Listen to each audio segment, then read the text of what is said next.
Hi Laura, how are you? I am so happy to be here in Edinburgh. Am I saying it right? Yeah, Edinburgh? yeah, Edinburgh, yeah. Can you guess that we're in Edinburgh? So it's been wonderful to have Laura join us in the UK. You've been here for a few days now.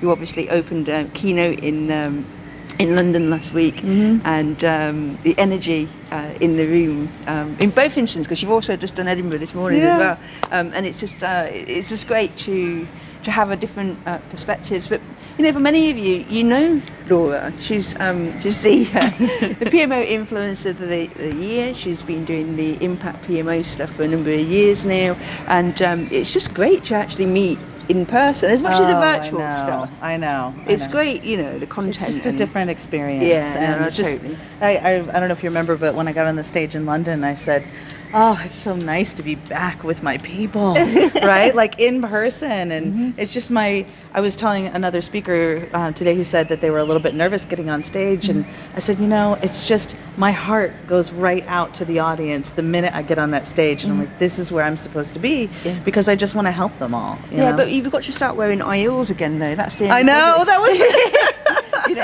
But to be honest, I mean, what we're getting here is the energy from people. I've been working at home for so long as well, and so to come back to spend some time together has been some really great.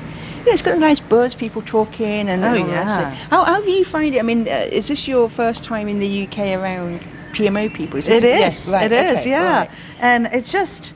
These are just my people, right? Like, when I'm watching the other sessions and when they've been in mine, and everyone's like, "Oh yeah, I've got that problem too," right? Like a lot of the stories I was telling, I've had a lot of people come up to me afterwards and said, "It's like you're in my office. It's like you're sitting there with me. I'm having the exact conversations, the same pain points, the same problems." It translates all over the place. It does. And have you heard anything from anybody that surprised you?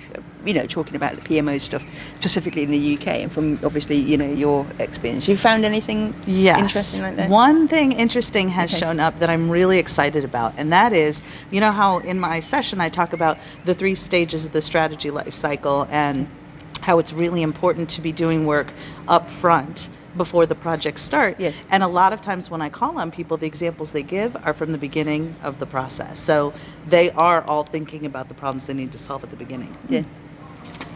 It's fresh air, you see. It's just it's, down in Florida we don't have any of that. So that's been really, really positively surprising to see, and I'm excited about it because what it means to me is that we are evolving the PMO. And the PMO really is becoming that full strategy life cycle support system that organizations need and often don't have. So it's not just about delivering on the strategy, it's about making sure that you're there when the strategy is being developed, that you can be a part of helping make sure that the business cases are solid, that they're prioritizing the projects and not trying to do all the projects at once. All of these things that we don't actually often get the time to do in the PMOs, this is where we can provide so much value so that after the projects are delivered, we're able to say, did we do what we said we were going to do? Did we achieve the business outcomes that we were intending to achieve? And I think that's what's been really cool is that a lot of the people that have shared examples have said, I'm doing something up in the front of the process, right? And I think that's really important to see. And I've been so proud to see all these PMO leaders that are actually expanding beyond the project execution. I'll tell you what has been interesting for us, because we've done a mixture of conference and some learning days and things, and when it comes to table discussions or over drinks or whatever, the thing that coming up time and time again is about project prioritization, which is interesting because you've been around this kind of stuff around the same kind of time period as I have, and you come over the last 20 many years. And we have good genes. We look a lot younger than we are. Indeed. But just I've always been, so it's always been really interesting to me that, we started having those conversations about admin and minute taking, all that kind of stuff. And then now the quality of where the conversation's at, where these guys are wanting to take this kind of stuff.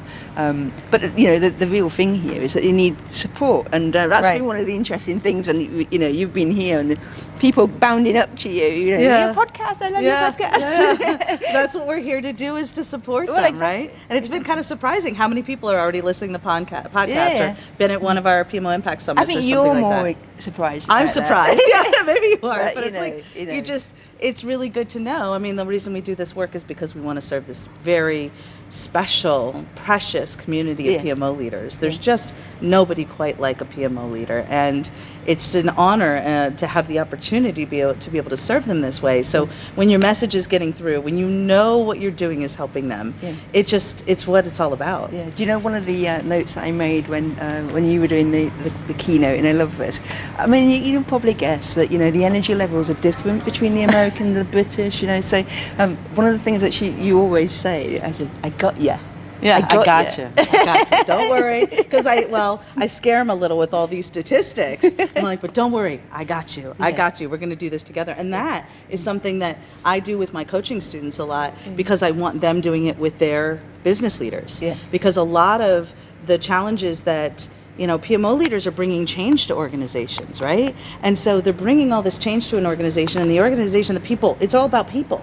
And these people are a little nervous. What if it doesn't work? What if I stick my neck out there and I don't get the results, right? So if you can give them that I've got you feeling, then they really are able to do more and go further and get bigger results because they feel safe in doing so, right? So I'm always telling my PMO leaders, you've got to tell them, I've got you every step of the way.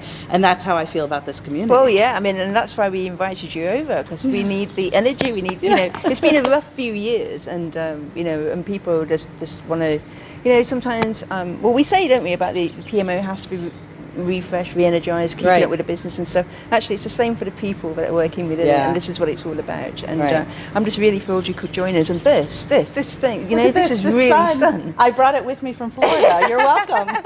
This is Scotland. This never happens. But yeah, thank you so much for being with us. We really enjoyed it. And, you're so very welcome. I'm so happy to be here and helping all these PMO leaders make a bigger impact. So thank you so much for having me, and thank you to the House of PMO, and to all of you out there doing the hard work. Yeah, we've got you.